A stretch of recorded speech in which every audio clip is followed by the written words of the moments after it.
In the summer of 2009, Dashana was 19 years old and she was working at Target in the women's clothing department. One day, she found a woman across the aisle staring at her.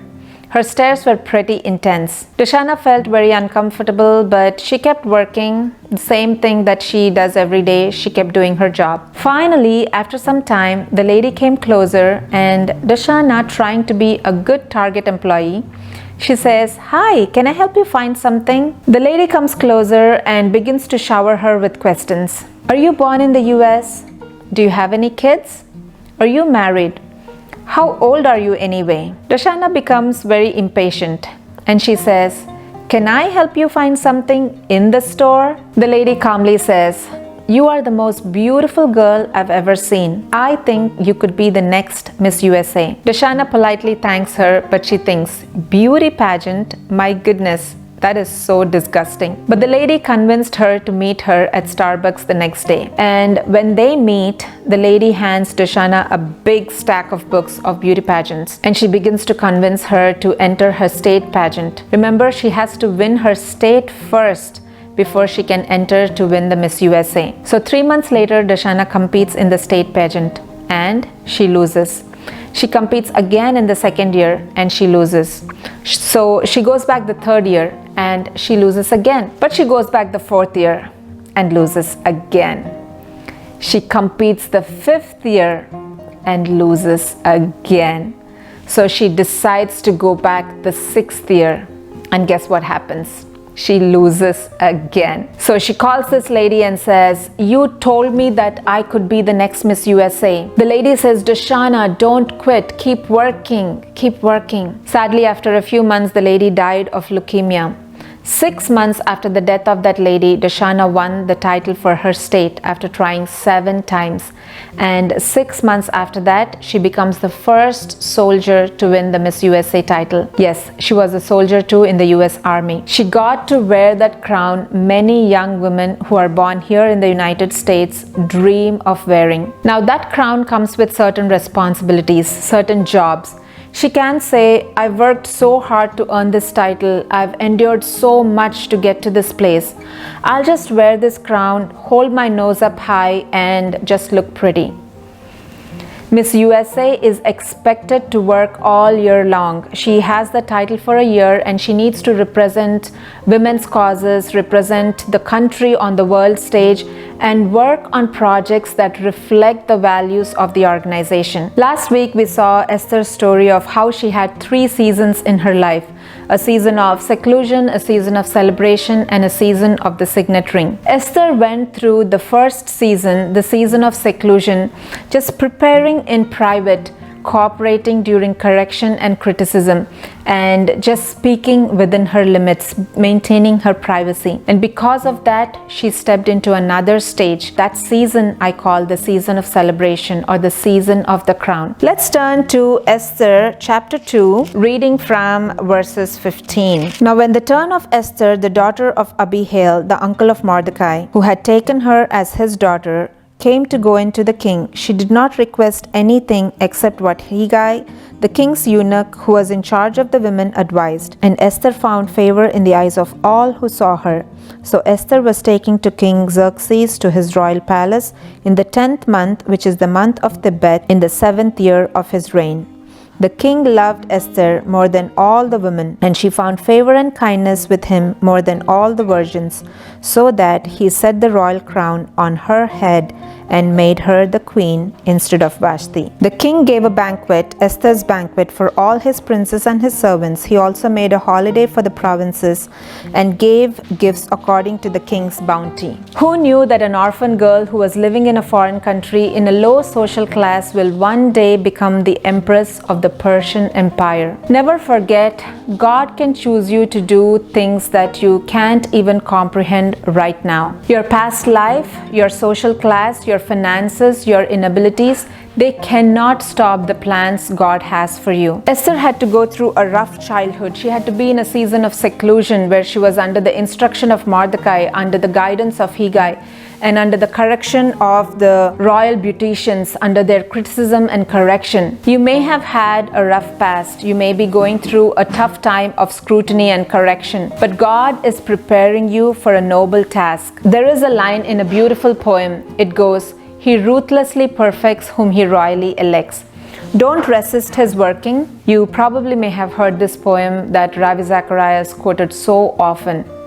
It goes this way: when God wants to drill a man and thrill a man and skill a man, when God wants to mold a man to play the noblest part, when he yearns with all his heart to create so great and bold a man, that all the world should be amazed, watch his methods, watch his ways, how he ruthlessly perfects whom he royally elects, how he hammers him and hurts him, and with mighty blows converts him into shapes and forms of clay which only God can understand.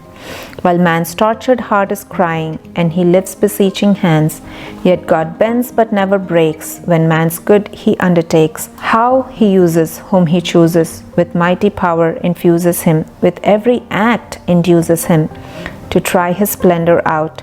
God knows what he's about. That's such a beautiful poem, isn't it?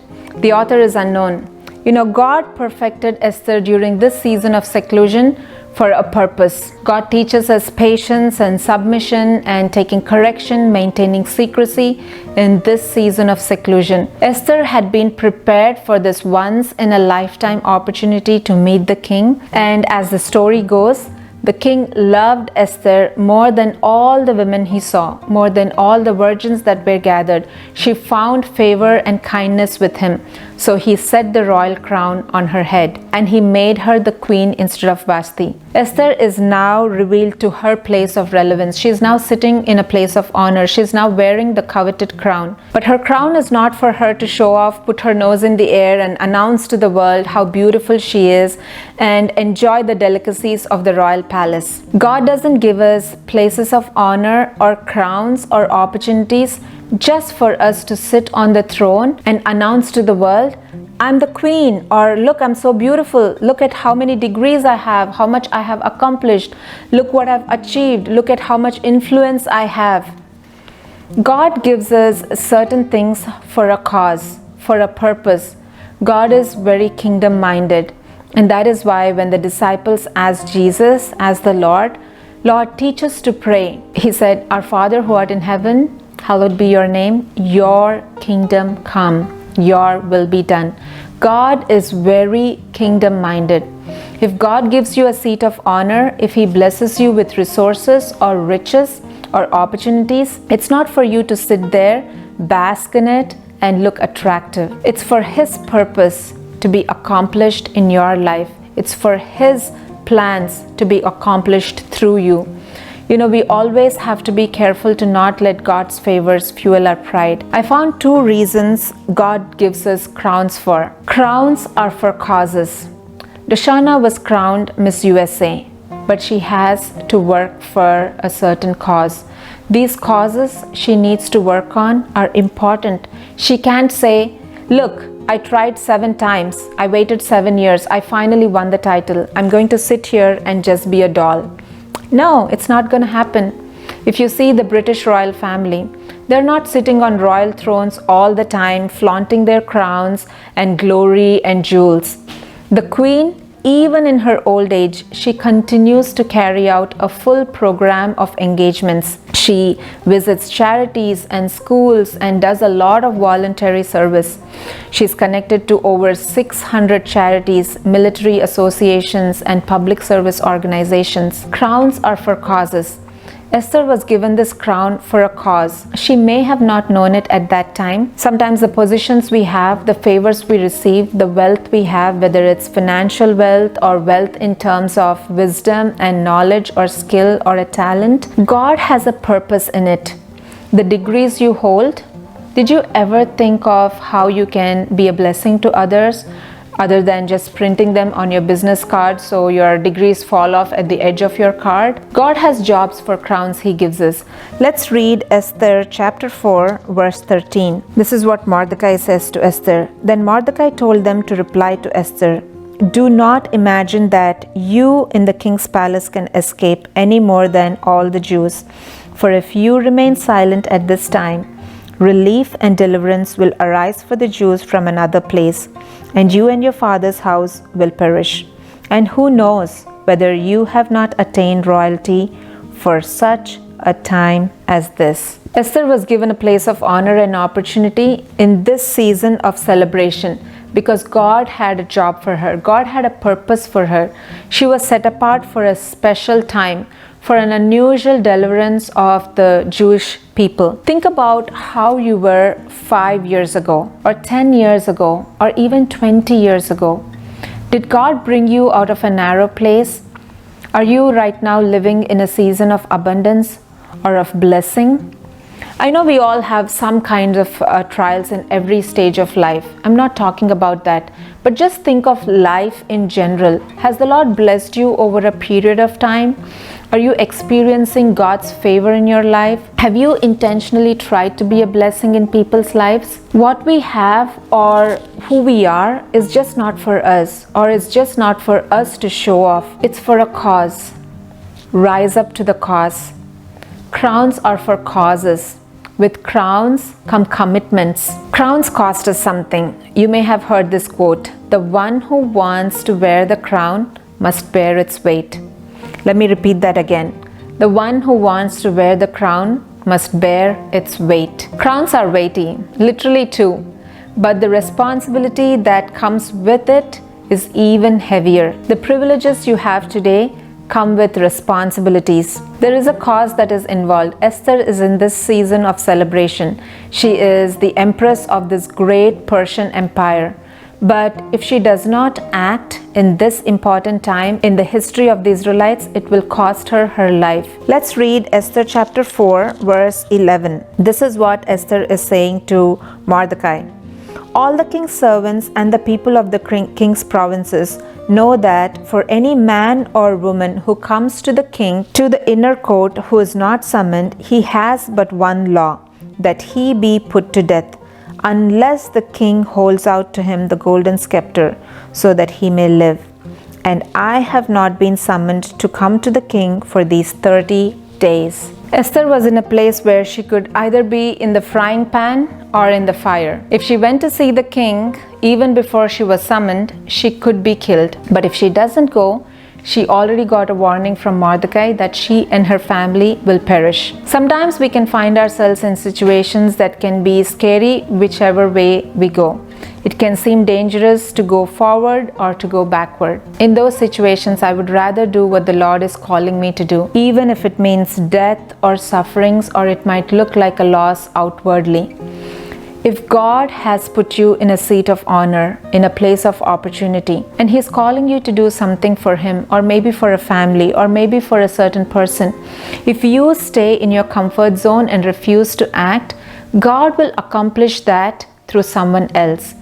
God has given you talents, wealth, knowledge, beauty, ministry, not for you to be prideful about it, not for you to use the favors of God to fuel your pride, but because God wants to work a purpose through you. God has a plan for that. God can absolutely easily replace you, and that's what happened to Vashti. She was replaced for her arrogance. If Esther didn't rise up to the situation and be willing to pay the price or pay the cost in this season of celebration, her story could have been very similar to the story of Vashti.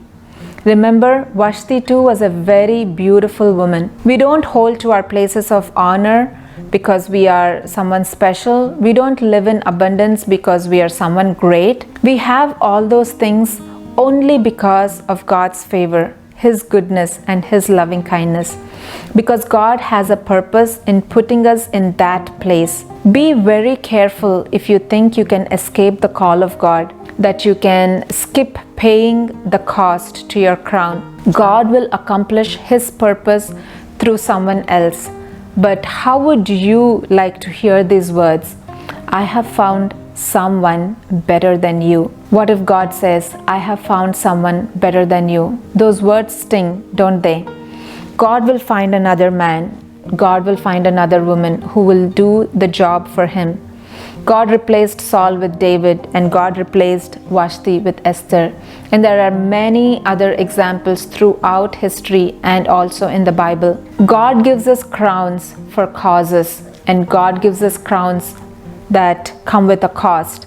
If you obey in this season of celebration, in this season of the crown, He will take you into another glorious season, the season of the signet ring. Spend some time praying and asking God, God, what do you want me to do with all that you have entrusted to me? What cost do you want me to pay in this place I am at? May the Lord give us the humility, the wisdom, the courage that is needed to rise up in this situation, in such a time as this, to be and do what God has called us to be and do. Thank you so much for watching. I hope this was a blessing for you. If you haven't watched the first episode on Esther, click over here. And if you haven't subscribed to my channel, click the red subscribe button down below. Also hit the notification bell so you will be notified when a new video is uploaded on the channel. Thank you so much again. I'll see you next week.